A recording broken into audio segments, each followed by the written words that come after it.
আরশির কথায় সবাই তার দিকে তাকায়, দৃষ্টি যেন সকলের থমকে যায় এক শুভ্র পরীর দিকে। শুভ্র রঙের চুড়িদারে নিজেকে রাঙিয়েছে। আরশি সিঁড়ি দিয়ে নিচে নামছে, তার এক একটা পদাচারণ মৃদু ধ্বনি তুলছে। কোমর সমান চুল পায়ের গতির সঙ্গে তাল মিলিয়ে দুলছে। ডাগর ডাগর কাজল টানা দুই চোখ যেন হাসছে। গোলাপি ঠোঁটের কোণে লেগে আছে চিরচেনা সেই মিষ্টি হাসি। সবাই মুগ্ধ নয়নে আরশির দিকে তাকিয়ে থেকে আওড়ায়, মাশাআল্লাহ। আরশি মৃদু হেসে এগিয়ে যায় ইশরাক চৌধুরীর কাছে। ইশরাক চৌধুরী সকলের দৃষ্টি দেখে নজর না লাগার দোয়া পড়ে আরশির মাথায় ফু দেয়। এটা দেখে উপস্থিত সকলে হেসে ওঠে। আদিল হাসতে হাসতে বিহানের দিকে তাকিয়ে বলেই ফেলে, আঙ্কেল, নজর না লাগার দোয়া পড়ে ফু দিয়ে কি লাভ? যার নজর লাগার তার তো লেগেই গেছে। আদিলের কথায় আরেক দফা হাসির রোল পড়ে। আরশি আর চোখে একবার বিহানের দিকে তাকায়। বিহান এক দৃষ্টিতে তার দিকেই তাকিয়ে আছে। তার মনে হচ্ছে আসমান থেকে শুভ্র পরী নেমে এসেছে। বিহানের সঙ্গে তাল মিলিয়ে জিএমও আরশির দিকে নিষ্পলক চোখে তাকিয়ে থাকে। নয়ন ভরে দেখে চলেছে নিজের অংশ, নিজের একমাত্র মেয়েকে। জিএম বসা থেকে উঠতে নিলে তার সামনে এসে দাঁড়ায় আরিশ। আরিশ একটু ঝুঁকে জিএম এর সামনে থাকা টি টেবিল থেকে চায়ের কাপটা হাতে তুলে নেওয়ার সময় ধীর কণ্ঠে জিএম এর উদ্দেশ্যে বলে, যদি একদিন হলেও আমাকে সন্তান বলে মেনে নিতে থাকেন, তাহলে আমার বোনের দিকে ভুলেও হাত বাড়াবেন না। যদি বাড়িয়েছেন তো আমার মরা মুখ দেখবেন। কথাগুলো বলে আরিশ চায়ের কাপটা নিয়ে চলে যায়। সে জানে গালিব মাহাতাব তাদের সম্পর্কে জেনে গিয়েছে। কালকে রাত্রে আরিশ পানি নিতে নিচে আসার সময়, জিএম এর রুম ক্রস করার সময় বিহান আর জিএম এর কথাগুলো সব শুনেছে এবং দেখেছে। তাই তো গালিব মাহাতাবকে সে ইমোশনালি ব্ল্যাকমেইল করলো, যাতে করে তার বোনের কাছে না ঘেঁষে আর কিছু বলতেও না পারে।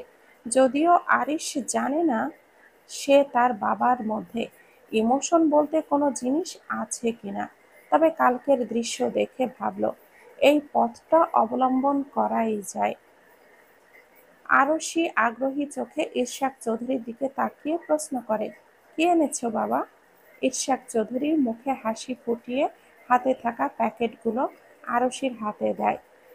আরশি প্যাকেটগুলো খুলতেই চোখ দুটো তার চকচক করে ওঠে।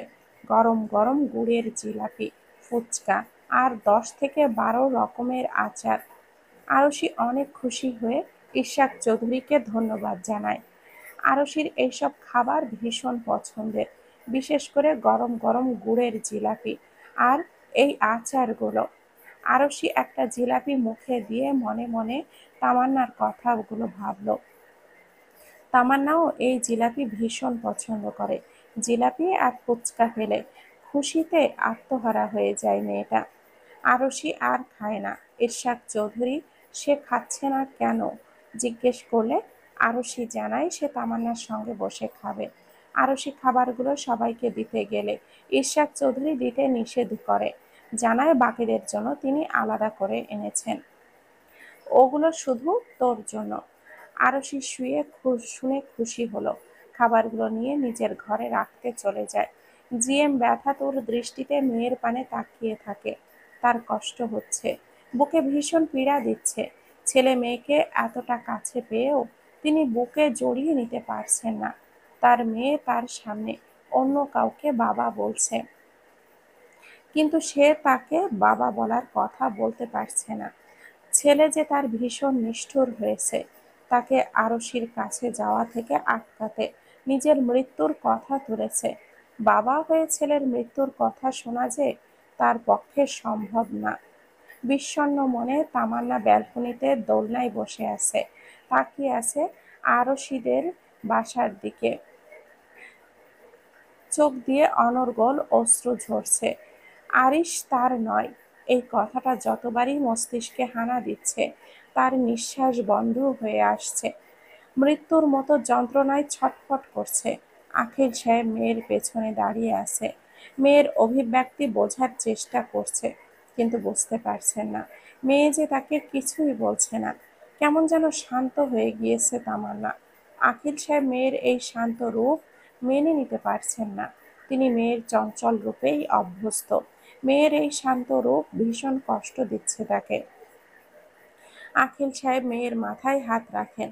তামান্না কারোর উপস্থিতি ঘাড় কাত করে পাশে তাকায়। বাবাকে দেখে মুখে মিথ্যে হাসি ফোটানোর চেষ্টা করে। আখিল সাহেব মেয়ের মাথায় মিথ্যে হাসি বুঝতে পেরে দীর্ঘশ্বাস ফেলে বলে, খাবার খাবে না মা? তামান্না মলিন কণ্ঠে বলে, খাবার খেতে ইচ্ছে করছে না বাবা।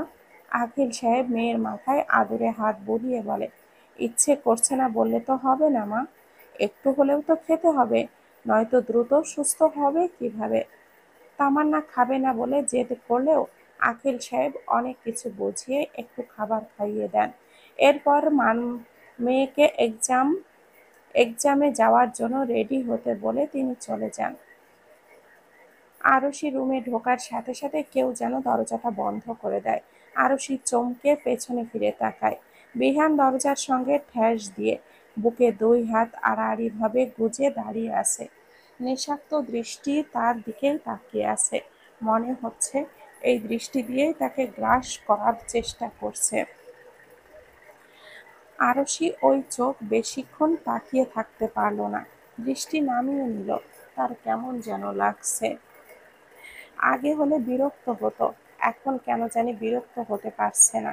বিহান ধীর কদমে আরশির দিকে এগিয়ে আসে। আরশি স্থির হয়ে দাঁড়িয়ে থাকে। সে তার পা নাড়াতে পারছে না। বিহান এসে আরশির কাছে ঘেঁষে দাঁড়ায়। আরশির সামনে কিছু চুল কানের পিঠে গুজে দিয়ে মহাচ্ছন্ন কণ্ঠে বলে, কি ম্যাডাম, নিজের এই শুভ্র রূপ নিয়ে আমাকে মারার চেষ্টা করছো নাকি? আমাকে মারার চেষ্টা করছেন নাকি? হ্যাঁ বলেন। একবার তো মেরেছেনই, আবার মারার প্ল্যান করছেন নাকি? আরশি মাথা নিচু করে আছে। ওর কণ্ঠনালী রোধ হয়ে আসছে। কোনো কথা বলতে পারছে না। বিহানকে দূরে যেতেও বলতে পারছে না। তার হৃদয়ে যে এখন নতুন অনুভূতির জোয়ারে ভাসতে ব্যস্ত। বিহান আরশির আগাগোড়া চোখ বুলিয়ে পুনরায় একই কণ্ঠে বলে, কি হলো ম্যাডাম, কথা বলছেন না কেন?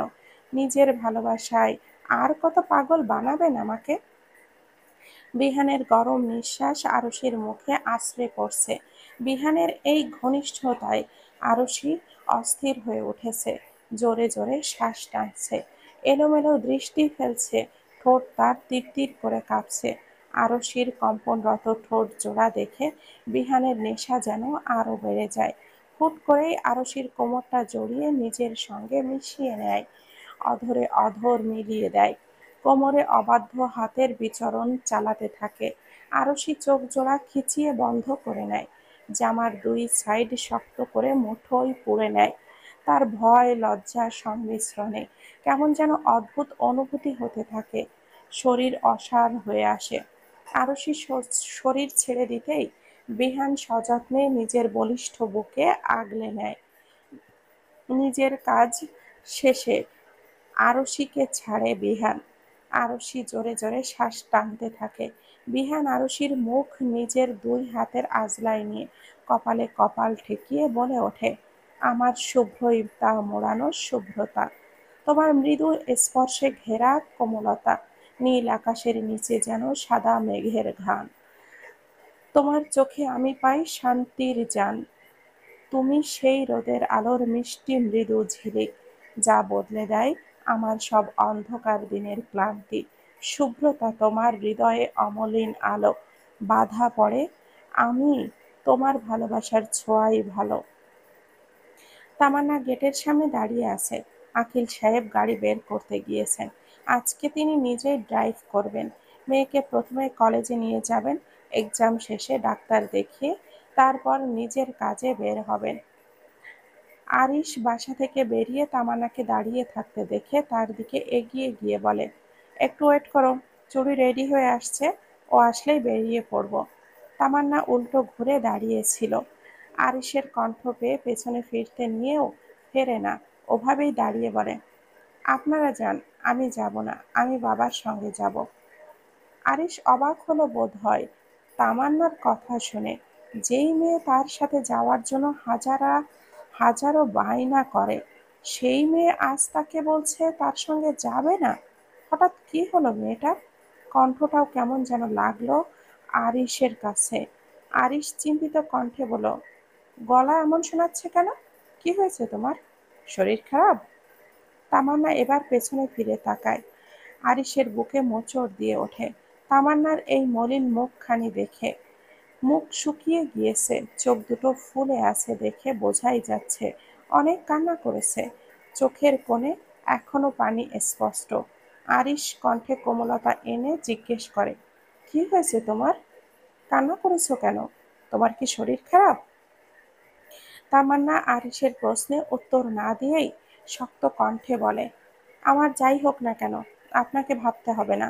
আপনি নিজের প্রিয় মানুষগুলোকে নিয়ে ভাবুন। আমি তো আপনার কেউ না, তাই আমাকে নিয়ে ভাববার কোনো প্রয়োজন নেই। নিজের কথা শেষ করে তামান্না ওখান থেকে চলে আসে। ততক্ষণে আখিল সাহেব গাড়ি নিয়ে চলে এসেছেন। তামান্না গিয়ে সোজা গাড়িতে বসে পড়ে। মেয়ে বসতেই আখিল সাহেব গাড়ি স্টার্ট দেন। মুহূর্তের মাঝেই গাড়িটা চোখের আড়ালে চলে যায়। আরিশ অদ্ভুত নয়নে সেই দিকে তাকিয়ে আছে। তামান্নার এভাবে বলা কথাগুলো তার সহ্য হচ্ছে না। আরিশ ফাঁকা রাস্তা দিয়ে তাকিয়ে বিড়বিড় করে বলে, তুমি আমার অস্থির হৃদয়ের এক ফোঁটা শান্তি। তুমি আমার গুছিয়ে না বলা হাজারো অনুভব। তুমি আমার একাকিত্বের সবচেয়ে কাছের মানুষ। নিঃশব্দে ভালোবাসার নাম তুমি। তুমি আমার ব্যস্ত জীবনের সবচেয়ে আপন ক্ষণ। রাগ অভিমানে জড়ানো ভালোবাসার গভীরতম চিহ্ন। তুমি আমার ভাঙা পৃথিবীর নিঃস্বার্থ ভালো থাকা। দুপুর 1:30। আরশি দাঁড়িয়ে আছে কলেজের সামনে, অপেক্ষা করছে তার ভাই আসার। আরিশ সকালে কলেজে রেখে যাওয়ার সময় বলেছিল নিতে আসবে, কিন্তু এখনো আসার খবর নেই। আরশি একা একা দাঁড়িয়ে থাকতে ভালো লাগছে না। তামান্নাটাও সাথে নেই। এক্সাম দিয়ে সে তার বাবার সঙ্গে বেরিয়ে পড়েছে। তামান্নার সঙ্গে আজকে আরশির সেরকম কথা হয়নি বললেই চলে। মেয়েটা কিরকম যেন গম্ভীর হয়েছিল। শুধু যাওয়ার সময় বলল ডাক্তারের কাছে যাচ্ছে, কি হয়েছে সেটা বলল না। আরশি এইসব ভাবনার মাঝেই তার ফোনটা বেজে ওঠে। আরশি ফোনটা বের করে দেখে তার ভাই ফোন করেছে। আরশি রিসিভ করতেই ওপাশ থেকে আরিশ বলে ওঠে, আমার মিষ্টি চড়ুই পাখি, রাগ করিস না বোন আমার। আমি একটা ইম্পর্টেন্ট মিটিংয়ে আটকে পড়েছি। তোকে নিতে যাওয়ার মতো পরিস্থিতি নেই। তুই রাগ করিস না বোন। বিহান ভাইয়া যাচ্ছে তোকে নিতে। ওনার সঙ্গে চলে আসিস প্লিজ। আমি এখন রাখছি, হ্যাঁ, মিটিংয়ের মধ্যে আছি। এক নাগাড়ে কথাগুলো বলে আরিশ ফোনটা কেটে দেয়। আরশি মুখ লটকিয়ে ফোনের দিকে তাকিয়ে থাকে। শেষ পর্যন্ত কিনা ওই অসভ্য লোকটার সঙ্গে যেতে হবে। সে তো ভেবেছিল ওই লোকটার সামনেই যাবে না সে। সকালে যে কাণ্ড ঘটিয়েছে ওই অসভ্য লোক, তাতে তো তার সামনে যাওয়াই উচিত নয়। না, সে যাবে না। দরকার পড়লে রিকশা নিয়ে যাবে। তা ওই লোকটার সঙ্গে সে যাবে না। যেই ভাবা সেই কাজ। আরশি আশেপাশে তাকায়, রিকশা খোঁজে। তখনই তার সামনে বাইক নিয়ে এসে দাঁড়ায় বিহান। বিহানকে দেখে আরশি মুখ কাদো কাদো করে ফেলে। সকালের কথা মনে পড়েছে তার। এক ঝাঁক লজ্জারা এসে তাকে জেঁকে ধরেছে। আরশিকে দাঁড়িয়ে থাকতে দেখে বিহান বলে, কি হলো ম্যাডাম, বাড়ি যাবেন নাকি এখানেই দাঁড়িয়ে থাকবেন? বাড়িতে যেতে চাইলে দ্রুত বাইকে উঠে পড়ুন। আরশি আর উপায়ান্তর না পেয়ে বাইকে উঠে পড়ে। সে জানে সে এখন রিকশায় যেতে না চাইলেও বিহান যেতে দিবে না, উল্টো ধমকে দিবে। তাই সে নিজেই উঠে পড়ে। এখন ধমক খাওয়ার ইচ্ছে তার মোটেও নেই। একটি গোপন আস্তানার সামনে এসে থামে বিহান। এখানেই বন্দি করে রাখা হয়েছে সেই দিনের 3 জন কিডন্যাপারকে।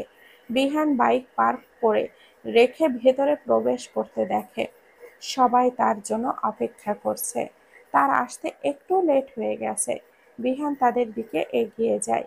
জিএম অসন্তুষ্ট কণ্ঠে বলে, এতক্ষণ লাগে তোমার আসতে? আমরা কখন থেকে অপেক্ষা করছি। কোথায় ছিলে এতক্ষণ? বিহান বাইকের চাবি আঙ্গুলে ঘোরাতে ঘোরাতে জিএম এর সামনে গিয়ে মুচকি হাসি দিয়ে বলে, বউকে নিতে গিয়েছিলাম।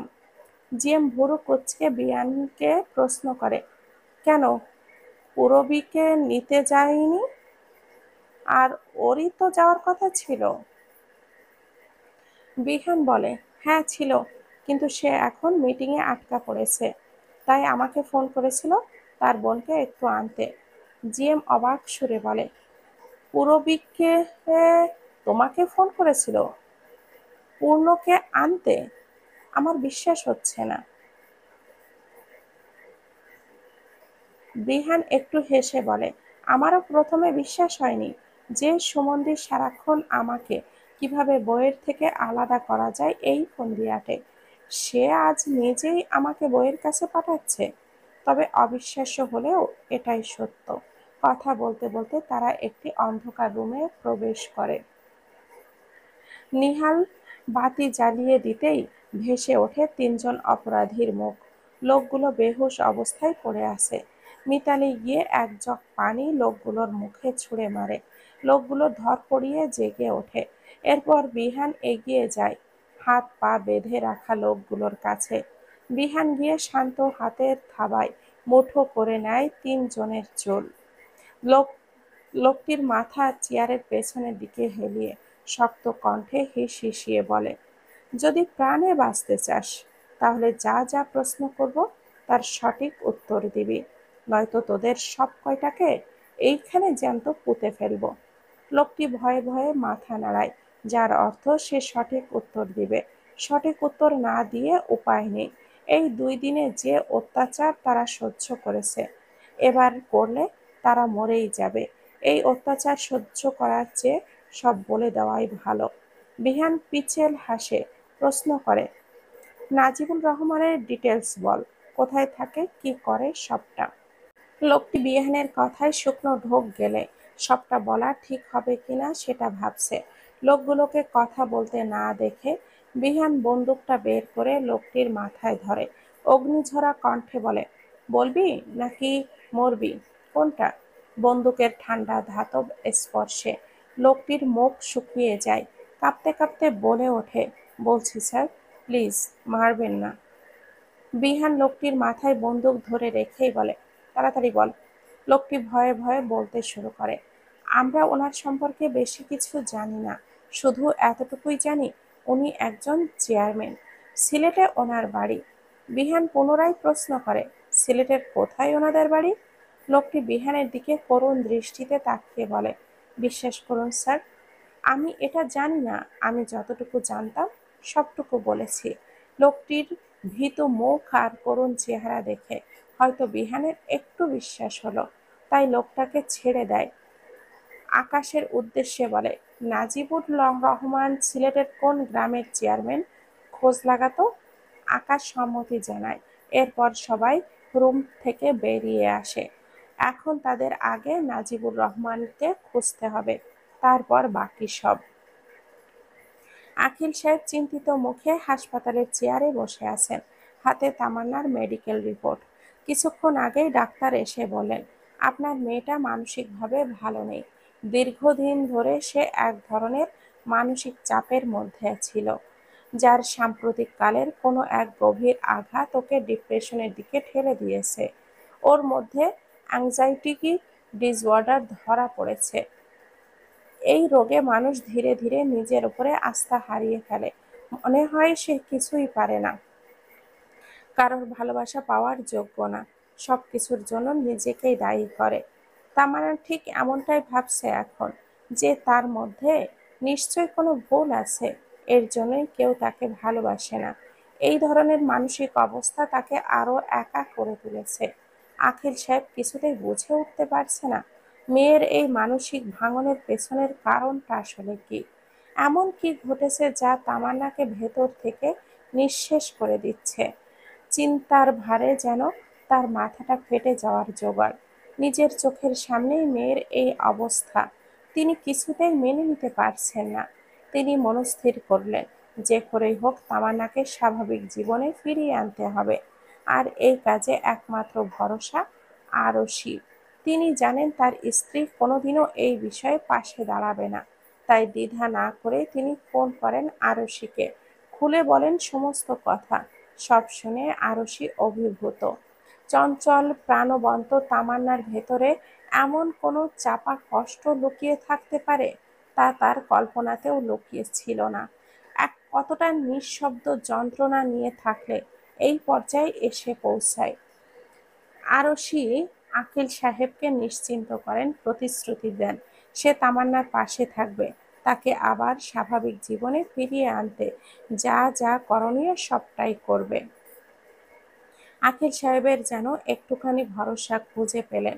তিনি জানতেন সবাই মুখ ফিরিয়ে নিলেও এই মেয়েটা কখনো মুখ ফিরিয়ে নেবে না, তাকে সাহায্য করবে তামান্নাকে স্বাভাবিক জীবনে ফিরিয়ে আনতে। ঘড়ির কাঁটা তখন 4টার ঘরে। আরশি পায়চারি করছে ড্রয়িং রুম জুড়ে, অপেক্ষা করছে তার ভাইয়ের। আরশি একটু আগে আরিশকে ফোন দিয়ে তাড়াতাড়ি বাসায় আসতে বলেছে। সে তার ভাইয়ের ব্যাপারটা আগে ক্লিয়ার হতে চাচ্ছে। তার মায়ের কথা সত্য নাকি তার দেখা সত্য, এইটা জানার পর তবেই সে তামান্নার কাছে যাবে। সে যদি ভুল না হয়, সেদিন তার মায়ের এবং তার কথোপকথন তামান্না শুনেছে, আর এটা শোনার পরেই তামান্নার অ্যাটাকটা এসেছে। আরশি সেই দিন স্পষ্ট তার ঘরে তামান্নার উপস্থিতি উপলব্ধি করেছিল। আরশি সেই দিনের পেছনে ঘুরতে তামান্নার ঘর থেকে বেরিয়ে যায়। আরশি জানে না তামান্না সেই দিন কতটুকু শুনেছিল, তবে যতটুকু শুনুক না কেন, শুনেছে যে এটা আরশি শিওর। আরশি পায়চারি মাঝে আরশি আরিশ বাসায় ঢোকে। আরশির কাছে গিয়ে চিন্তিত কণ্ঠে বলে, কি হয়েছে, হঠাৎ এত জরুরি তলব কেন? আরিশ ভাইকে দেখে যেন কোনো রকমে ভনিতা না করেই বলে, ভাইয়া তুমি কি তনয়া আপুকে ভালোবাসো? বোনের এমন প্রশ্নে আরিশ বিরক্ত হয়ে কপালে ভাঁজ ফেলে বলে, আমি তনয়াকে ভালোবাসতে যাব কেন? আরশি ভাইয়ের দিকে তীক্ষ্ণ দৃষ্টিতে তাকিয়ে বলে, ভালোবাসো না বলছো? আরশি দুই দিকে মাথা নাড়িয়েই বলে, না বাসি না, কিন্তু তুই হঠাৎ এরকম উদ্ভট প্রশ্ন কেন করছিস? আরশি ভাইয়ের মুখের দিকে খুশি হয়, যাক তার ভাই ওই তনয়াকে ভালোবাসে না। এরপর বলে, এমনি জানতে মন চাইল তাই। আরিশ সন্দিহান দৃষ্টিতে বোনের দিকে তাকিয়ে থাকে। সে জানে আরশি এমনি এমনি কোনো প্রশ্ন করে না, প্রশ্নের পেছনে নিশ্চয়ই কোনো কারণ আছে। এটাও নিশ্চয়ই এমনি এমনি জিজ্ঞেস করেনি সে। আরিশের ভাবনার মাঝেই আরশি বলে ওঠে, তাহলে কাকে ভালোবাসো ভাইয়া? আরিশ বুঝতে পারে আরশি তার থেকে কি কথা বের করতে চাইছে, তাই সে উল্টো ঘুরে সোফায় গিয়ে বসে পায়ের উপরে পা তুলে হিয়ালি কণ্ঠে বলে ওঠে, কাউকে না। আরশি ভাইয়ের কথায় ফুঁসে ওঠে, কি খারাপ, ভালোবাসে বলছে না, আবার বাসে না বলছে। আরশি আরিশের সামনে গিয়ে কোমরে দুই হাত রেখে দাঁত কটমট করে বলে, একদম মিথ্যা বলবে না, আমি জানি তুমি তামান্নাকে ভালোবাসো। আরিশ এবার শান্ত দৃষ্টিতে তাকায় বোনের দিকে। আরশি পুনরায় রাগান্বিত সুরে বলে ওঠে, ভালোবাসো? তাহলে আপন করে নাও না কেন ওকে? ওকে আপন করে নিতে তোমার কি সমস্যা? আমি জানি তুমি তামান্নাকে কতটা ভালোবাসো, তাহলে কেন শুধু শুধু মেয়েটাকে কষ্ট দিচ্ছ? তুমি নিজেও কষ্ট পাচ্ছ।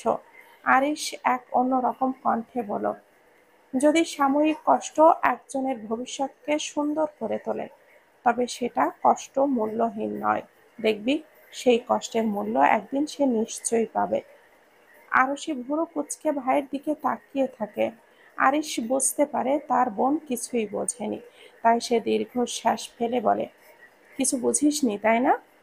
আরশি দুই দিকে মাথা নেড়ে বলে, না। আরিশ মৃদু হেসে বলে, বুঝতে হবে না, যা গিয়ে আমার জন্য এক গ্লাস পানি নিয়ে আয়। আরশি যায় না, সে ঠায় দাঁড়িয়ে থাকে।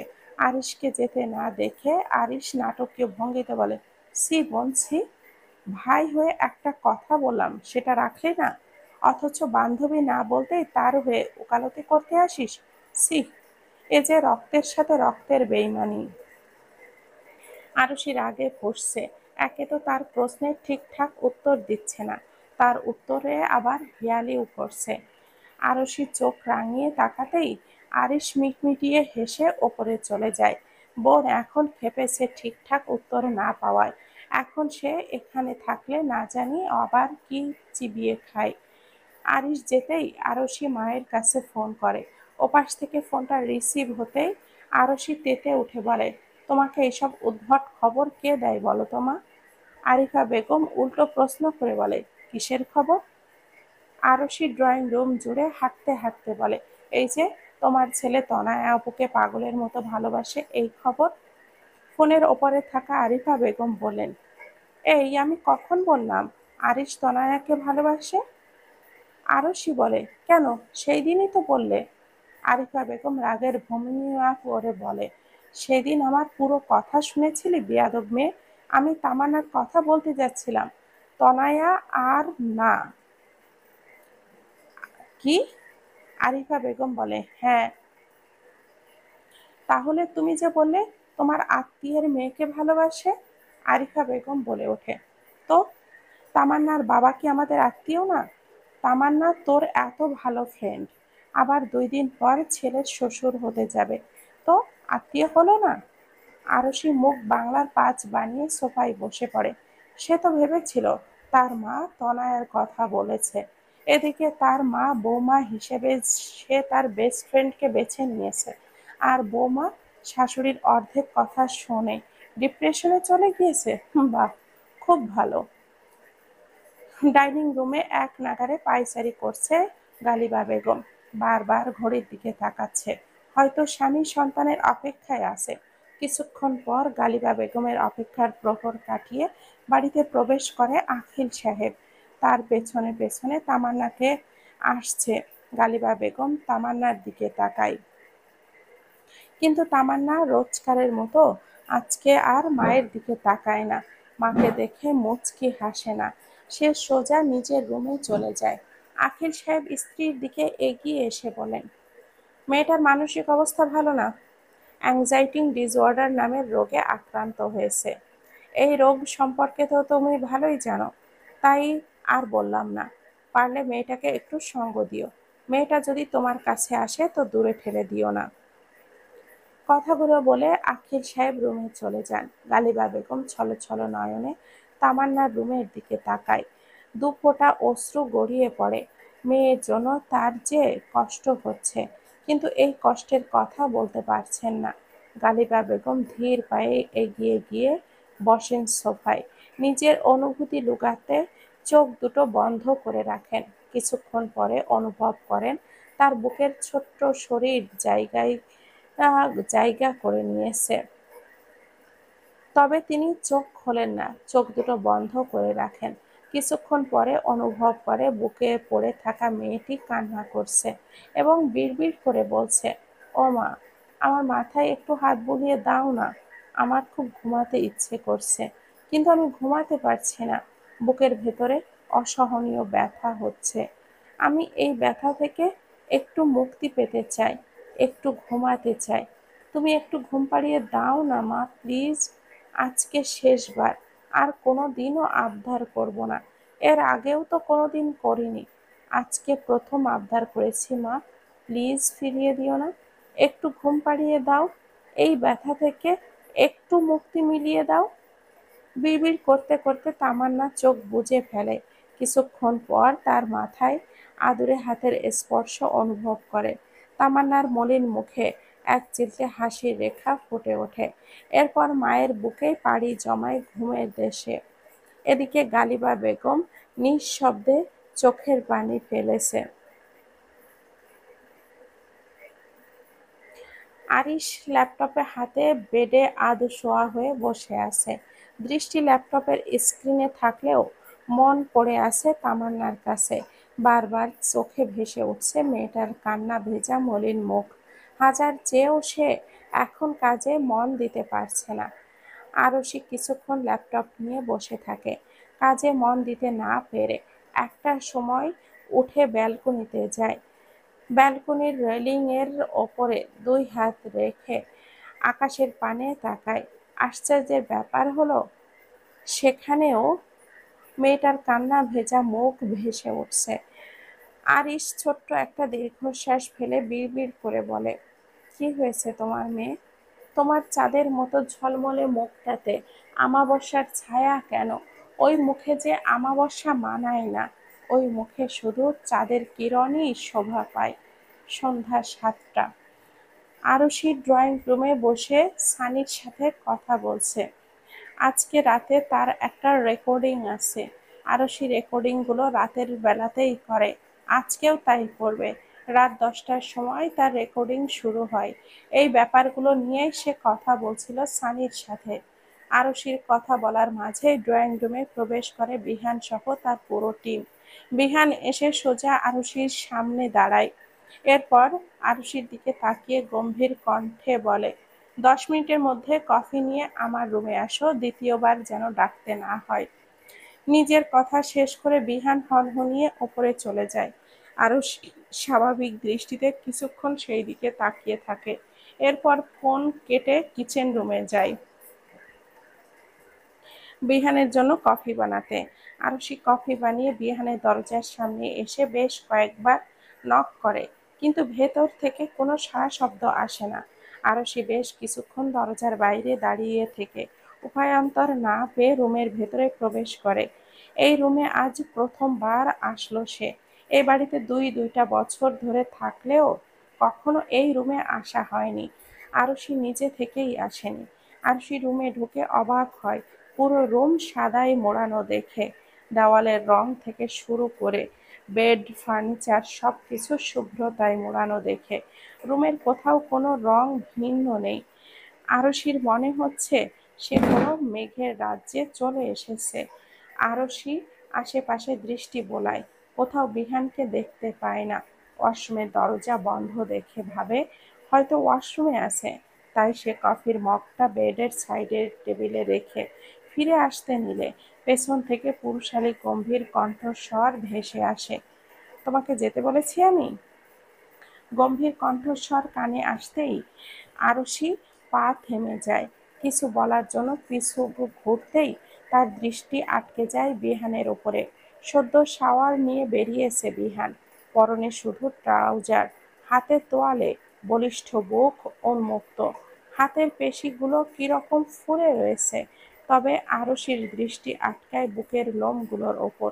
সদ্য শাওয়ার নেওয়ার দরুন লোমগুলোর গোড়ায় বিন্দু বিন্দু পানির কণা জমে আছে, যেটা আরুষিকে আরো বেশি আকৃষ্ট করছে। আরুষি ঘোর লাগা দৃষ্টিতে বিহানের দিকে তাকিয়ে থাকে। আরুষির দৃষ্টি দেখে বিহান মুচকি হেসেছে। তোয়ালে দিয়ে মাথা মুছতে মুছতে আরুষির দিকে এগিয়ে আসে। এরপর একটু ঝুঁকে আরুষির কানের কাছে মুখ নিয়ে ধীর কণ্ঠে বলে, আমি জানি আমি একটু বেশি হ্যান্ডসাম, তাই বলে আপনি আমাকে এইভাবে চোখ দিয়ে গিলে খাবেন? বিহানের কথায় আরুষি থতমত খেয়ে লজ্জায় দৃষ্টি নামিয়ে নেয়। বিহান দুষ্টু হেসে আরুষিকে কোলে তুলে নেয়। হঠাৎ কাণ্ডে আরুষি কিছুটা ভয় পেয়ে বিহানের গলা জড়িয়ে ধরে। বিহান আরুষিকে নিয়ে বেডের দিকে যেতে যেতে দুষ্টুমি কণ্ঠে বলে, আপনি চাইলে চোখ দিয়ে গিলে না খেয়ে এমনি গিলে খেতে পারেন, আমি কিছু মাইন্ড করব না। বিহানের কথা আরুষির লজ্জা পেয়ে বিহানের বুকে কপাল ঠেকিয়ে দেয়। বিহান একটু হেসে আরুষিকে নিয়ে বেডে শুয়ে পড়ে। আরুষি হকচকিয়ে ওঠে। বিহানকে ঠেলে নিজেকে সরাতে চেয়ে বলে, এই অসভ্য লোক, কি করছেন কি, ছাড়ো। বিহান আরুষির গলায় মুখ ডুবিয়ে বলে, নো ছাড়াছাড়ি, এখন শুধু ঘুম পড়াপড়ি। আরুষি নিজেকে ছাড়ানোর চেষ্টা করে বলে, আমি এখন আপনার সাথে ঘুমাবো না, আমাকে ছাড়ুন অসভ্য লোক।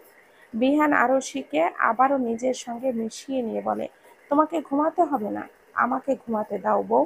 সারাদিন অনেক ধকল গিয়েছে, এখন একটু শান্তি চাইবো, আর আমার এই শান্তি তোমার মাঝে, তাই চুপচাপ থেকে আমাকে একটু শান্তিতে থাকতে দাও। কথাগুলো বলে বিহান চোখ বুজে নেয়। আরুষি আর কিছুই বলে না।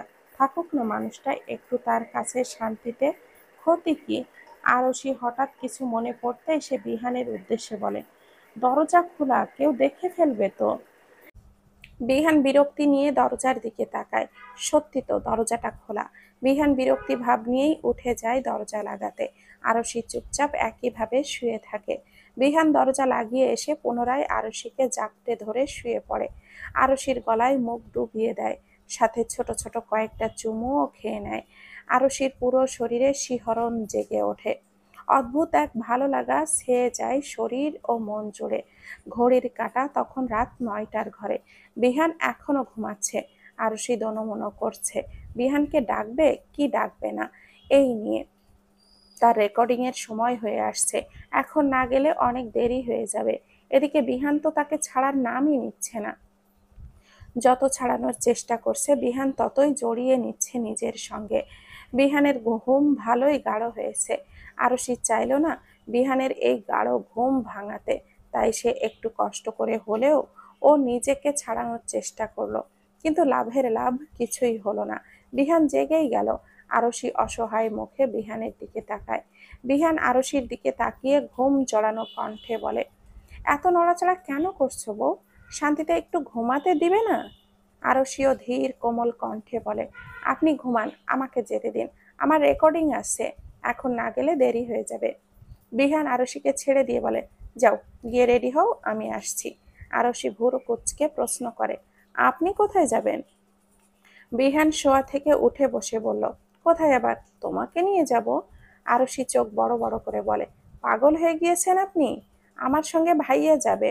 বিহান কিছুক্ষণ আরশির দিকে তাকিয়ে থাকে, এরপর উঠে ওয়াশরুমে যেতে যেতে বলে, আমার বউ আমার সঙ্গেই যাবে, অন্য কারোর সঙ্গে না। এখন যাও, তাড়াতাড়ি রেডি হও। আরশি অসহায় মুখ করে বিহানের রুম থেকে বের হতেই চমকে ওঠে। আঞ্জুমান বেগম দরজার সামনে দাঁড়িয়ে থাকতে দেখে আঞ্জুমান বেগমের চোখ ছোট ছোট করে আরশির দিকে তাকিয়ে আছে। আরশি ওনার এই রকম দৃষ্টি দেখে কিছুটা বিব্রত বোধ করে।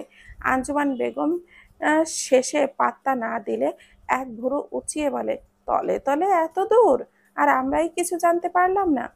তা কবে থেকে আমাদের আড়ালে চলছে এইসব শুনি? আরশি আঞ্জুমান বেগমের এহেন কথায় অস্বস্তিতে পড়ে যায়। কোনো মতে নিজেকে সামলানোর চেষ্টা করে বলে, কি চলবে? কিছুই চলছে না তো। আঞ্জুমান বেগম কিছুটা মিথ্যা রাগের ভঙ্গি নিয়ে বলে, আমাকে মিথ্যা বলা হচ্ছে? তুই কি ভেবেছিস আমি কিছুই বুঝতে পারছি না? ঘোড়ার ডিম বুঝতে পারছো তুমি? বলেই আরশি দ্রুত পায়ে ওখান থেকে প্রস্থান করে। আঞ্জুমান বেগম আরশির অবস্থা দেখে কিছুটা শব্দ করে হেসে ফেলে। হাসতে হাসতে তিনিও নিচে চলে যান। ছেলের ঘরে আর যায় না। বিহান রেডি হয়ে ড্রয়িং রুমে দাঁড়িয়ে আছে, অপেক্ষা করছে আরশির আসার। মেয়েটা সেই কখন রুম থেকে বেরিয়েছে, প্রায় আধা ঘন্টা হবে, অথচ এখনো রেডি হয়ে আসতে পারলো না। কি করছে কে জানে। বিহান আরশিকে ডাকতে নিবে, তখনই আরশি নিচে নেমে আসে। বিহান আরশিকে পা থেকে মাথা পর্যন্ত পর্যবেক্ষণ করে। আরশি কালো থ্রি পিস পরেছে, ওড়না এক সাইডে দেওয়া, অন্য সাইডে চুল ছেড়ে দেওয়া, চোখে কাজল টানা, ঠোঁটে হালকা নুড লিপস্টিক দেওয়া। এইটুকুতেই মেয়েটাকে কি অপূর্ব সুন্দর লাগছে। ফর্সা শরীরে কালো রংটা যেন একটু বেশি মানিয়েছে। বিহান মুগ্ধ দৃষ্টিতে তাকিয়ে থাকে আরশির দিকে। আরশি নিচে নেমে আসে, পেছনে পেছনে আরিশও এসেছে। আরিশ এসে বিহানের উদ্দেশ্যে বলে, আমার বোনকে সাবধানে নিয়ে যাবেন, ভরসা করে আপনার সঙ্গে ছাড়ছি, ভরসাটা রাইখেন, ওর সুবিধা অসুবিধার দিকটা একটু খেয়াল করবেন। আরিশ কথাগুলো বলে বিহানের প্রতি উত্তরের অপেক্ষা না করে বোনের দিকে এগিয়ে যায়। বোনের কপালে স্নেহের পরশ এঁকে সাবধানে যেতে বলে সে ওপরে চলে যায়। বিহানের এরকম অস্বাভাবিক লাগে আরিশকে। সবসময় গম্ভীর হয়ে থাকে ছেলেটা, আজ কি রকম নিস্তেজ দেখাচ্ছে, মুখটাও মলিন হয়ে আছে। আরিশ ভাইয়ের দিকে কিছুক্ষণ তাকিয়ে থেকে বিহানের উদ্দেশ্যে বলে, দেরি হয়ে যাচ্ছে, চলুন। বিহান সম্মতি জানিয়ে যাওয়ার জন্য পা বাড়ায়। যেতে যেতেই বিহান আরশিকে প্রশ্ন করে, কি হয়েছে তোমার ভাইয়ের? ওকে ওইরকম লাগছে কেন? আরশি আর চোখে বিহানের দিকে তাকিয়ে উত্তর দেয়, কারোর জন্য বুকে তীব্র ব্যথা, তাই। আরশি এইটুকু বলাতেই বিহানের যা বোঝার বোঝা শেষ। তাই বিহান আর এই বিষয়ে কথা না বাড়িয়ে আরশিকে দাঁড়াতে বলে সে বাইকটা নিতে যায়। আরই আরশি গেটের সামনে গিয়ে দাঁড়ায়, দৃষ্টি দেয় তামান্নাদের রুমের দিকে। রুমে লাইট জ্বলছে, হয়তো জেগে আছে। সে যখন গিয়েছিল সন্ধ্যার আগ মুহূর্তে, তখন তামান্না ঘুমিয়েছিল। কোনো রূপও কথা হয়নি তার সঙ্গে। আরশি তামান্নার রুমের দিকে তাকিয়ে থেকে বিড়বিড় করে, আজকে প্রথমবার তুই আমার সঙ্গে নেই। আজ প্রথমবার তোকে ছাড়া আমি গান রেকর্ডিং করতে যাচ্ছি। আমার একটু ভালো লাগছে না তোকে ছাড়া তানু। তুই জলদি সুস্থ হ তানু, আর ফিরে আয় তোর জানের কাছে, তোর ননদিনী রায়বাঘিনীর কাছে প্লিজ। কথাগুলো বলতে বলতে আরশির চোখ দিয়ে 2 ফোঁটা অশ্রু গড়িয়ে পড়ে। আরশি তা খুব সন্তর্পণে মুছে ফেলে। বিহান বাইক নিয়ে আরশির সামনে আসে। আরশি বাক্য ব্যয় না করেই উঠে পড়ে। বিহান বাইকটা স্টার্ট দিয়ে মুহূর্তের মাঝে ধোঁয়া উড়িয়ে ছোটে গন্তব্যের পথে। প্রায় 1 ঘন্টা বাইক চালিয়ে বিহান এসে থামে একটি স্টুডিওর সামনে। বিহান বাইকটা পার্ক করে আরশিকে নিয়ে ভেতরে যেতে নিলেই দেখতে পায় কয়েকজন লোক ফুল হাতে দাঁড়িয়ে আছে, তাদের পূর্ণতা চৌধুরীকে ওয়েলকাম করার জন্য। ওনাদের সাথে আরশির অ্যাসিস্ট্যান্ট সানিও আছে। বিহান আরশি তাদের এদিকে এগিয়ে যায়। লোকগুলো তাদের দুজনকে ফুল দিয়ে ওয়েলকাম জানায়, এরপর ভেতরে যায়। তারা সবাই ভেতরে গিয়ে কিছুক্ষণ কথাবার্তা বলে। এরপর আরশি সবকিছু বুঝে নিয়ে রেকর্ডিং এর কাজ শুরু করতে বলে। রেকর্ডিং শুরু হয়, আরশি গান গাওয়া শুরু করে। বিহান মুগ্ধ দৃষ্টিতে আরশির দিকে তাকিয়ে থাকে। আরশির সুমধুর কণ্ঠস্বর, নানান ভঙ্গিমা করে গান গাওয়া যেন এসে বিহানের বুকে লাগে। ইস, তার বউ কি সুন্দর গান গায়, একদম পাগল করা টাইপের। 6 তলা বিশিষ্ট একটি বিল্ডিং এর ছাদে দাঁড়িয়ে আছে উজান। বাজ পাখির নজরে অবলোকন করছে চারিপাশ। কোথায় থাকতে পারে তার পবিত্রা, এটাই ভাবছে। উজান আজকে সকালে ঢাকাতে এসেছে। আসার পরপরই আশেপাশের সব জায়গা খুঁজেছে আরশি, কিন্তু কোথাও আরশির খবর পায়নি। হতাশ হয়ে ফিরে আসতে হয়েছে।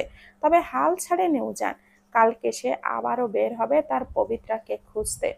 যতদিন না পর্যন্ত খুঁজে পাচ্ছে তার পবিত্রাকে, ততদিন পর্যন্ত সে ঢাকা শহর ছেড়ে যাবে না। এইবার যে করেই হোক সে খুঁজে বের করবেই। রাত 12টা। আরশি রেকর্ডিং শেষে তারা বের হয় বাড়ি ফেরার উদ্দেশ্যে। বিহান বাইক চালাচ্ছে, আরশি পেছনে বসে 2 হাত মেলে দিয়েছে। চোখ দুটো বন্ধ করে প্রাণ ভরে নিঃশ্বাস নিচ্ছে। বিহান আরশিকে দেখে একটু হেসে বলে, ভালো লাগছে? আরশি আনন্দময় কণ্ঠে বলে, খুব খুব ভালো লাগছে। বিহান আরেকটু হেসে বলে, তাই? আরশি হাত নামিয়ে একটা হাত বিহানের কাঁধে রাখে। এরপর পুনরায় আনন্দিত কণ্ঠে বলে, হুম। আরশি কিছুক্ষণ থামে, এরপর নিজে থেকেই বলা শুরু করে, জানেন, আমি কখনো বাইকে করে রাতের শহর ঘুরিনি। আমার খুব শখ ছিল বাইকে করে রাতের শহর ঘুরে দেখব। আজকে সেটা পূরণ হলো। এমনিতেই রেকর্ডিং কিংবা শো থাকলে গাড়িতে করে রাতের ঘোরাফেরা হতোই, কিন্তু এতটা আনন্দ কখনো হয়নি যেটা আজকে বাইকে ঘুরে হচ্ছে। আপনি আমায় এখান থেকে বাইকে করে নিয়ে আসবেন। বিহান ঠোঁটে হাসি রেখেই বলে, আনবো, যতদিন আছি ততদিন আসবো। বিহানের কথা শুনে আরশি ভুরু কুঁচকে প্রশ্ন করে, যতদিন আছি মানে? কোথায় যাবেন আপনি? বিহান বাইকের মিররে আরশিকে একবার দেখে বলে, আমি তো এখানে একেবারে আসিনি ম্যাডাম, কাজের সূত্রে এসেছি। কাজ শেষ হলে আবারও ফিরে যাব নিজ কর্মস্থলে। বিহান ফিরে যাবে শুনে আরশির বুকে মোচড় দিয়ে ওঠে। না চাইতেও চোখ দুটো টলমল করে ওঠে। বিহান দেখে সেই টলমল আঁখি জোড়া, তবে কিছুই বলে না, শুধু প্রশান্তির হাসি হাসে। বউ যে তার যাওয়ার কথা শুনে কাঁদছে, এটা সে ভালোই বুঝতে পারছে। বইয়ের প্রতি তার ভালোবাসা বুঝতে পেরে বিহানের হৃদয়ে এক অন্যরকম সুখ সুখ অনুভূতি হতে থাকে। বিহান আরো কিছুক্ষণ আরশিকে নিয়ে রাতের শহর ঘোরে, এরপর বাসায় ফিরে যায়। গেটের সামনে এসে বাইক থামাতে আরশি নেমে পায়ে ভেতরে চলে যায়। বিহান বাইকটা গ্যারেজে রেখে আরশির পিছু পিছু যায়। আরশি গিয়ে সোজা ওয়াশরুমে ঢোকে, ফ্রেশ হয়ে ড্রেস চেঞ্জ করে বেরিয়ে আসে। আরশি বেরিয়ে আসতেই বিহান তার রুমে ঢোকে। দরজা আটকে সোজা আরশিকে কোলে তুলে নেয়। নিয়ে গিয়ে বেডে শুইয়ে দিয়ে সেও আরশিকে জড়িয়ে ধরে শুয়ে পড়ে। আরশি কিছু বলতে নিলে বিহান আরশির ঠোঁট জোড়া একটা চুমুক খেয়ে গলায় মুখ গুজে দিয়ে বলে, ঘুমাবো। ডিস্টার্ব করো না, নিজেও ঘুমাও, আমাকেও ঘুমাতে দাও। ডিস্টার্ব করলে কিন্তু রোম্যান্সের শাস্তি পেতে হবে বলে দিলাম। আরশি ফোঁস করে একটা শ্বাস ফেলে। সে জানে এখন বিহানকে হাজার বলেও কাজ হবে না, তাই নিজেও চোখটা বন্ধ করে ঘুমানোর চেষ্টা করে। সত্যি বলতে তারও খুব ভালো লাগছে বিহানের সান্নিধ্য পেতে। সকাল 7টায় আরশির ঘুম ভাঙে। পাশ ফিরে তাকালে দেখে বিহান নেই, হয়তো তার আগেই উঠে গিয়েছে।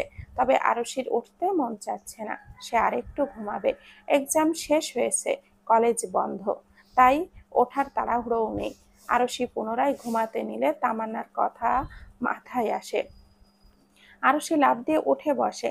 তাকে তো এখন তামান্নার কাছে যেতে হবে। কালকে গিয়েও তো মেয়েটার সঙ্গে কথা বলতে পারলো না, আজকে ওর সঙ্গে কথা বলতেই হবে। হঠাৎ কি এমন ঘটেছে যেটা তাকে এতটা ভেঙে দিয়েছে, এটা তাকে তো জানতেই হবে। আরশি উঠে ওয়াশরুমে যায়, কিছুক্ষণ সময় নিয়ে ফ্রেশ হয়ে বেরিয়ে আসে। নিজেকে পরিপাটি করে নিচে নেমে দেখে ড্রয়িং রুম একদম ফাঁকা, কোথাও কাউকে দেখতে পায় না। আরশির জানা মতে আজকে বিহানদের কোনো কাজ নেই, সারাদিন তারা বাড়িতেই থাকবে, তাই হয়তো সবাই এখনো ঘুমাচ্ছে। কথাগুলো ভাবতে ভাবতেই আরশি কিচেন রুমে যায়। গিয়ে দেখে আঞ্জুমান বেগম সকালের নাস্তা বানাচ্ছেন। চুমকি তাকে হেল্প করছে। আরশি গিয়ে হেল্প করতে চাইলে আঞ্জুমান বেগম জানান তার খাবার বানানো প্রায় শেষের দিকে, হেল্প করতে হবে না। আরশি তা শুনে আসতে নিলে আঞ্জুমান বেগম তার হাতে কফি ধরিয়ে দেন, বলেন বিহান বাগানে আছে, গিয়ে তাকে কফিটা দিয়ে আসতে। আরশি বিনা বাক্যে কফি নিয়ে বাগানের দিকে যায়। বিহান বাগানের এক সাইডে দাঁড়িয়ে ফোনে কারোর সাথে কথা বলছে। আরশি কফি নিয়ে বিহানের দিকে এগিয়ে যায়। বিহান আরশিকে দেখে ঠোঁট প্রসারিত করে, ফোনটা কেটে কফির মগ হাতে নিয়ে আরশির উদ্দেশ্যে বলে, কখন উঠেছো? আরশি স্বল্প হেসে বলে, একটু আগে। বিহান কফির মগে চুমুক দিয়ে বলে, উঠে আমাকে মিস করছিলে? আই মিন খুঁজেছিলে নিজের পাশে না পেয়ে? আমার মেয়ে তোমাকে খুঁজেছে কিনা সেটা পরে জিজ্ঞেস করো, এখন তোমাকে যে খুঁজছে সেই দিকে একটু খেয়াল করো। কথাগুলো বলতে বলতে জিএম তাদের দিকে এগিয়ে আসে। বিহান বিরক্তির চোখে শ্বশুরের দিকে তাকিয়ে বিড়বিড়িয়ে বলে, এসে পড়েছে আমার বহুরূপী শত্রু শ্বশুর। কোথায় ভেবেছিলাম বইয়ের সাথে একটু মর্নিং রোম্যান্স করব, এদিকে রোম্যান্স শুরু হওয়ার আগেই শেষ করে দিতে বান্দা হাজির। জিএম বিহানের এই বিরক্তি ভরা চাহনি দেখে ভুরু কুঁচকে ফেলে। এর আবার হলো কি? এরকম ভাবে তাকিয়েছেন কেন? হঠাৎ কিছু একটা ভেবে জিএম বিহানের দিক থেকে দৃষ্টি সরিয়ে নেয়। বুঝতে পারেন মেয়ে এবং জামাইয়ের মাঝখানে আসায় বেচারা বিরক্ত, কিন্তু তারই বা কি করার। একটা ইম্পর্ট্যান্ট কথা যে না জানালেই নয়। জিএম এবার তাকান মেয়ের পানে। আরশি কি রকম অদ্ভুত দৃষ্টিতে জিএম এর দিকে তাকিয়ে আছে। তার মস্তিষ্কে একটা কথাই বাড়ি দিচ্ছে, আমার মেয়ে। জিএম হয়তো বুঝলো আমার মেয়ে বলাতে আরশি এই চাহনি। তবে কিছু বলল না, মুচকি হেসে আরশির দিকে এগিয়ে আসে। মেয়ের মাথায় আদরে স্নেহের হাত রেখে বলে, গুড মর্নিং মা। আরশি নিজেও মুচকি হেসে বলে, গুড মর্নিং আঙ্কেল। মেয়ের মুখে আঙ্কেল ডাকটা বোধহয় জিএম এর কলিজায় গিয়ে লাগলো। বুকের ভেতরে চিনচিনে ব্যথা আরম্ভ হয়, চোখ দুটো লাল আভা ছেয়ে যায়। যাবেই বা না কেন? মেয়ের মুখে আঙ্কেল ডাকটা যে কোনো বাবারই সহ্য হতে পারে না। তবুও জিএম বহু কষ্টে তা সহ্য করে নিল। জোরপূর্বক ঠোঁটে হাসি ফোটানোর চেষ্টা করলো। আরো দুই একটা কথা বলে আরশি তামান্নাদের বাসায় যাবে বলে বিদায় নেয়। আরশি যেতেই বিহান বিরক্তি ভরা কণ্ঠে জিএম এর উদ্দেশ্যে বলে, তোমাদের বাবা ছেলের সমস্যাটা কি বলো তো? আমি যখনই বউয়ের একটু আশেপাশে যাই তখনই তোমরা বাবা ছেলে মিলে আমাদের মাঝে টপকে পড়ো। মানছি তোমাদের দুজনের কারোরই বউ নেই, রোম্যান্স করতে পারছো না, তাই বলে তোমরা আমার রোম্যান্সে বাধা দিবে? জিএম এর চোখ গরম করে শব্দ কণ্ঠে ধমক দিয়ে বলে ওঠে, এই বেয়াদব ছেলে, আমি তোমার শ্বশুর হই, লজ্জা করছে না শ্বশুরকে এইসব কথা বলতে? বিহানও কম কিসে, সেও তেজি কণ্ঠে বলে, তোমার লজ্জা করছে না মেয়ে জামাইয়ের মাঝখানে আসতে? তুমি শ্বশুর হয়ে আসতে পারলে আমি জামাই হয়ে বলতে পারবো না? জিএম এবার একটু বিব্রত বোধ করে। সে কি ইচ্ছে করে এসেছে নাকি নেহাতি একটা ইম্পর্ট্যান্ট কথা ছিল বলে আসতে হলো, নয়তো জীবনেও আসতো না। জিএম একটু গলা কাকারি দিয়েই বলা শুরু করে, শোনো, আমি তোমাকে একটা গুরুত্বপূর্ণ কথা বলতে এখানে এসেছি। এখন না বললে তো পরে আমাকে দোষারোপ করতে। এই জন্য আমি কেন বলিনি। যাই হোক, ছাড়ো এখন। আর কাজের কথা শোনো। আকাশ নাজিবুর রহমানের কিছু তথ্য পেয়েছে, যে তথ্যগুলো এই কেসে আমাদের অনেকটা হেল্প করতে পারে। আর আমি ওই ছেলেটার সম্পর্কে খোঁজ পেয়েছি। সে সেদিন রাতে রিকিকে মেরেছিল। আর বিহান কথাগুলো শুনে এবার সিরিয়াস হয়, মুখয়াব গম্ভীর করে বলে, সবাইকে ডাকো। সবাইয়ের সঙ্গে হয়ে একসাথে কথা বলাটা বেশি প্রয়োজন। জিএম সম্মতি দিয়ে আদিলকে ফোন করে সবাইকে নিয়ে বিহানের ঘরে আসতে বলে। ওই ঘরে কথা বলাটাই তাদের জন্য সেভ হবে। আরশি তামান্নার রুমে এসে দেখে রুমটি পুরোপুরি অন্ধকার করে রাখা, জানালাগুলো বন্ধ, এখনো খোলা হয়নি। খোলার তো কেউ নেই, সে যে খুলে দিবে। আখিল সাহেবের মেয়ের রুমে সব সময় আসেন না। মেয়ে এখন বড় হয়েছে, চাইলেও তো আর সব সময় আসা যায় না। গালিবা বেগম তো ভুল করেও এই রুমে আসেন না। বেকায়দায় পড়ে এই কয়দিনে হয়তো 2-3 বার এসেছেন শুধু। আরুষি ছোট্ট একটা দীর্ঘশ্বাস ফেলে গিয়ে জানালা বেলকনির দরজা খুলে দেয়। এরপর তামান্নার মাথার কাছে গিয়ে বসে, মাথায় আদুরে হাতের স্পর্শ বুলিয়ে দিতে থাকে। মেয়েটা নিজের কি বেহাল দশাটাই না করেছে। চোখ মুখ একদম লাল হয়ে ফুলে আছে, দেখেই বোঝা যাচ্ছে সারা রাত কেঁদেছে। ফর্সা মায়াবী মুখশ্রী মলিন হয়ে আছে। 2 দিনেই চোখের নিচে কেমন যেন কালশিটে রং ধারণ করেছে। আরুষির বড্ড খারাপ লাগলো চঞ্চল মেয়েটাকে নিস্তেজ হয়ে পড়ে থাকতে দেখে। মাথায় আদুরে স্পর্শ পেয়ে ঘুমের মাঝেই তামান্নার মুখে মুচকি হাসি ফোটে। ভাবে হয়তো মা আদর করে মাথায় হাত বুলিয়ে দিচ্ছে, তাই সে ধীরে ধীরে চোখ মেলে তাকায়। মায়ের জায়গায় আরুষিকে দেখে ফুপিয়ে কেঁদে ওঠে। তামান্নাকে কান্না করতে দেখে আরুষি বিচলিত বুকে হয়ে জড়িয়ে নেয়। চোখের পানি মুছে দিতে দিতে জিজ্ঞেস করে, কি হয়েছে তানু? এভাবে কান্না করছিস কেন? কি হয়েছে আমাকে বল। আমি আছি তো। আমি আছি তো কথাটাতে হয়তো তামান্না একটু ভরসা পেল। তাই তো সেও জড়িয়ে ধরে ফুপিয়ে কান্না করতে করতে বলে ওঠে, আমার মা কেন আসে না? আদর করে, মাথায় একটু হাত বুলিয়ে দেয় না, একটু আদর করে না, একটু ভালোবাসে না কেন? আমি কি এমন করেছি যার শাস্তি মা আমাকে এভাবে দেয়? কি দোষ করেছি আমি? আরশি তামান্নার মুখে সামান্য পড়ে থাকা এলোমেলো চুলগুলো গুছিয়ে দিতে দিতে আদুরে সুরে বলে, তুই কিছুই করিসনি সোনা, এভাবে তোর কোনো দোষ নেই। তামান্না কান্নারত কণ্ঠে থেমে থেমে বলে, না না, আমি কি কিছু তো করেছি। আমার মধ্যে নিশ্চয়ই কোনো দোষ আছে। এর জন্যই আমাকে কেউ ভালোবাসে না, সবাই আমার থেকে মুখ ফিরিয়ে নেয়। যদি কোনো দোষ না থাকতো তাহলে অন্তত মা আর তার ভাই, তোর ভাই আমাকে ভালোবাসতো। তারাও তো আমায় ভালোবাসে না। আরশি তামান্নাকে নিজের থেকে ছাড়িয়ে নিয়ে চোখের পানি মুছে দিয়ে গালে হাত রেখে বলে, কে বলেছে তারা তোকে ভালোবাসে না? তারাও তোকে ভালোবাসে, শুধু বুঝতে দেয় না, এই জন্য তুইও বুঝতে পারিস না। তামান্না আরশির হাতটা ঝাড়া দিয়ে সরিয়ে দেয়। 2 হাতে মুখ ঢেকে ফুপিয়ে ওঠে কান্নারত কণ্ঠে বলে, না, ভালোবাসে না। ভালোবাসলে তোর ভাই অন্য কাউকে ভালোবাসতে পারতো না। আমি শুনেছি অন্য কাউকে ভালোবাসে। আন্টি সেই মেয়েটার সঙ্গে বিয়ে দিতে চাইছে। কথাগুলো বলে তামান্না শব্দ করে কেঁদে ওঠে। আরশির নিজেকে ভীষণ অসহায় লাগে। সে যা ভেবেছিল তাই ঠিক। তার মায়ের অর্ধেক কথা শুনেই তামান্নার এই দশা। আরশি তামান্নাকে বোঝানোর জন্য বলে, তানু, তুই ভুল ভাবছিস। মা সেই দিন অন্য কোনো মেয়ের কথা বলেনি, তোর কথা বলেছিল, বিশ্বাস কর। আমার ভাই তোকেই ভালোবাসে, অন্য কাউকে না। আমার মা তোকেই বৌমা বানাতে চায়, বিশ্বাস কর। তামান্না কোনো কথা শোনে না। আরুষির কথা সে বিশ্বাস করে না। তার ধারণা আরুষি তাকে সান্ত্বনা দিতে মিথ্যা কথা বলছে, তার ভেতরের দোষগুলোকে ঢাকার বৃথা চেষ্টা করছে। কিন্তু সে তো জানে তার ভেতরে কোনো দোষ আছে, তাই তাকে কেউ ভালোবাসতে পারে না। তার ভেতরে কোনো দোষ নেই। এই কথাটা আরশি তামান্নাকে হাজারো বোঝানোর চেষ্টা করলেও তামান্না বোঝে না। তার ধারণা আরশি তাকে সান্ত্বনা দিতে মিথ্যা বলছে। আরশি একটা সময় ক্লান্ত হয়ে থেমে যায়, বুঝতে পারে তামান্নাকে এভাবে বোঝানো যাবে না। ডাক্তার ঠিকই বলেছিল, এমন রোগীদেরকে কিছুই বিশ্বাস করানো খুবই কঠিন। তারা নিজের মনে যেটা ভেবে নেয় সেটাকেই সত্যি মনে করে, আর সবকিছুর জন্য নিজেকে দায়ী মনে করে, নিজের ভেতরের দোষ খোঁজার চেষ্টা করে, যেমনটা এখন তামান্না করছে। কান্না করতে করতে তামান্না আবারও ঘুমিয়ে পড়ে। সারা রাত কান্না করেছে বেচারি, একবারের জন্যও দুই চোখের পাতা এক করতে পারেনি, তাই এখন আবারও ঘুমিয়ে পড়ে যায়। আরশি তামান্নার শরীরে কাঁথা জড়িয়ে দেয়, গাল বয়ে পড়া অশ্রুকণা মুছে দেয়, এরপর উঠে সেখান থেকে চলে যায়। আরশি যেতেই তামান্না রুমে প্রবেশ করে আখিল সাহেব। মেয়ের কাছে গিয়ে বসেন, কপালে স্নেহের পরশ আঁকেন। তিনি এতক্ষণ যাবৎ দরজার বাহিরে দাঁড়িয়ে আরশি আর তামান্নার সব কথাই শুনেছেন, সাথে এটাও বুঝতে পেরেছেন এখন তাকে কি করতে হবে।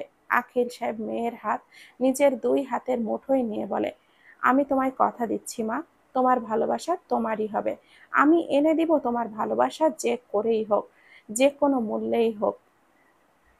বিহানের রুমে সবাই গোল হয়ে চুপচাপ বসে আছে, অপেক্ষা করছে আকাশের আসার। সে সেদিন রাতেই সিলেটের উদ্দেশ্যে রওনা দিয়েছিল নাজিবুল রহমানের তথ্য জোগাড় করতে। আজকে ফিরে আসছে, সে আসলেই তাদের কথোপকথন শুরু হবে। সবাই বাইরে অপেক্ষার প্রহর কাটিয়ে রুমে প্রবেশ করে আকাশ। বর্ষা ভাইকে গিয়ে জড়িয়ে ধরে, আকাশ বোনকে আলতোভাবে জড়িয়ে নিয়ে বলে, কিরে শাকচুন্নি, আমাকে কি বেশি মিস করেছিস? বর্ষার রাগার বদলে ফিক করে হেসে দেয়, ভাইয়ের বুক থেকে মাথা তুলে বলে, অনেক বেশি মিস করেছি। আকাশ হেসে বোনকে নিয়ে গিয়েও সবাই সঙ্গে বসে পড়ে। সবাই ভালো মন্দ জিজ্ঞেস করে দুই একটা কথা বলে, এরপর সবাই কাজের কথায় ফিরে আসে। বিহান আকাশকে প্রশ্ন করে বলে, কিরে, নাজিবুল রহমানের সম্পর্কে কি কি জানতে পারিস? আকাশ ব্যাগ থেকে কিছু একটা বের করতে করতে উত্তরে বলে, বেশি কিছু জানতে পারিনি, তবে অনেক কিছুই জেনেছি। বলেই আকাশ ব্যাগ থেকে একটা ছবি বের করে, সবাই সবাইয়ের বসার মাঝখানেই রাখে, বলে, এই হলো নাজিবুল রহমান। দীর্ঘ ২০ বছর যাবৎ উনি চেয়ারম্যান পদে আছেন। গ্রামে বেশ নামডাক ওনার। দিনের বেলায় ফেরেশতার রূপ ধারণ করে থাকে, আর রাতের বেলায় শয়তানের রূপ ধারণ করে। ওনার বাড়িতে তেমন কেউ নেই, বাবা মা বহু বছর আগে মারা গিয়েছেন। স্ত্রী আর এক ছেলেকে নিয়েই তার সংসার। তবে একটা ভাই আছে, তিনি গ্রামে থাকেন না, কোথায় থাকে সেটাও কেউ জানে না। আমি গোপন সূত্রে খবর পেয়েছি এই সব কিছুর মাস্টার মাইন্ড নাজিবুল রহমানের ভাই নাজিরুল রহমান, যিনি এখন নাম পরিচয় লুকিয়ে ভালো মানুষ সেজে ঘাপটি মেরে বসে আছেন এই ঢাকা শহরে আর 10টা ভালো মানুষের ভিড়ে। সবাই সবটা মনোযোগ সহকারে শোনে। এরপর বিহান বলে, ভালো মানুষ সেজে থেকে লাভ নেই, আমাদের হাতে তাকে ধরা পড়তেই হবে। এবার নাজিবুল রহমান কোন গ্রামের চেয়ারম্যান? আকাশ গা ঝাড়া ভাব দিয়েই বলে, কোন গ্রামের আবার? আমাদের আরশি ভাবির গ্রামের চেয়ারম্যান। বিহানের চোখ বড় বড় হয়ে যায়, মুখ দিয়ে আপনা আপনি বেরিয়ে আসে, কি? আকাশ মাথা নেড়ে বলে, হ্যাঁ ভাই, ভাবিদের গ্রামেরই চেয়ারম্যান উনি। আর ওই চেয়ারম্যানের ছেলেকে তোরা জানিস? সবাই একসঙ্গে বলে ওঠে, কে? আকাশ ঠোঁটে তাচ্ছিল্যপূর্ণ হাসি টেনে বলে, ওজান রহমান। নামটা শুনে সবাই চমকে ওঠে।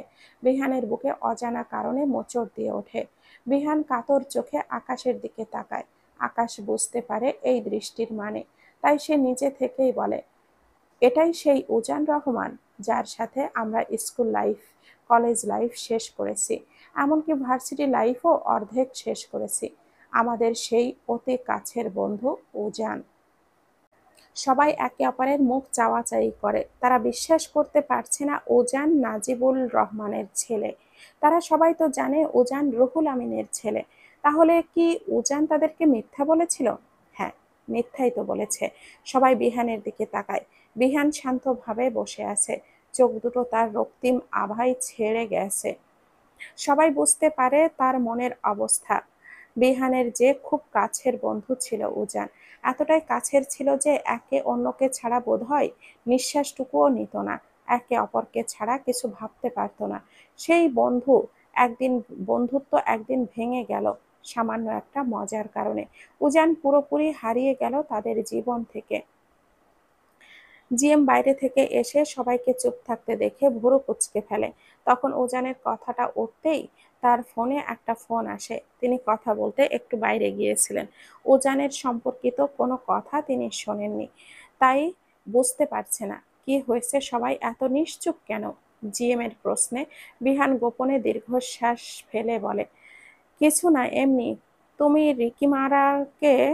রিকিকে মারা ছেলেটা সম্পর্কে যেন কি বলতে চেয়েছিলে, এখন বলো। জিএম সম্মতি দিয়ে বলতে শুরু করে, নাজিবুল রহমানের একমাত্র ছেলে উজান রহমান মেরেছিল রিকিকে। সে একজন গ্যাংস্টার। কালো রাজ্যের তার রাজত্ব। সে যে কত মানুষের রক্তে হাত রঙিন করেছে তার কোনো হিসাব নেই। তাকে একদম পাক্কা গ্যাংস্টার বলতে পারো। উজান একজন গ্যাংস্টার? সে অনেক মানুষ মেরেছে। কথাগুলো যেন উপস্থিত সকলের কানে বিস্ফোরণ ঘটায়। সবাইয়ের চোখ বড় বড় হয়ে যায়। তারা যতটা না অবাক হয়েছিল উজান নাজিবুল রহমানের ছেলে শুনে, তার চাইতেও হাজার গুণ অবাক হয়েছে উজান গ্যাংস্টার শুনে। এটা কি করে সম্ভব? যে ছেলে কখনো কাউকে আঘাত দিয়ে কথা বলতে পর্যন্ত পারত না, আর সে কিনা এখন গ্যাংস্টার! কালো রাজত্ব তার রাজ! এটাই যেন অবিশ্বাস্য ঠেকছে বিহানের কাছে। তবে অবিশ্বাস্য হলেও এটাই সত্যি। সবাই চুপ থাকার মাঝে জিএম আবারও বলে ওঠে, নাজিবুল রহমানের একমাত্র দুর্বলতা ওনার ছেলে। ছেলেকে বাঁচাতে তিনি সব কিছু করতে পারেন, যেমনটা আজিম শেখের থেকে বাঁচিয়ে রেখেছেন কয়েক বছর। আজিম শেখকে বুঝতেই দেননি যে তার ছেলেকে উজান মেরেছে। সবাই সবটা শুনলেও তবে প্রতিক্রিয়া করল না। তারা বর্তমানে ঘোরের মধ্যে আছে। এই ঘোর থেকে বের হতেই ঘন্টাখানিক সময় তো লাগবেই।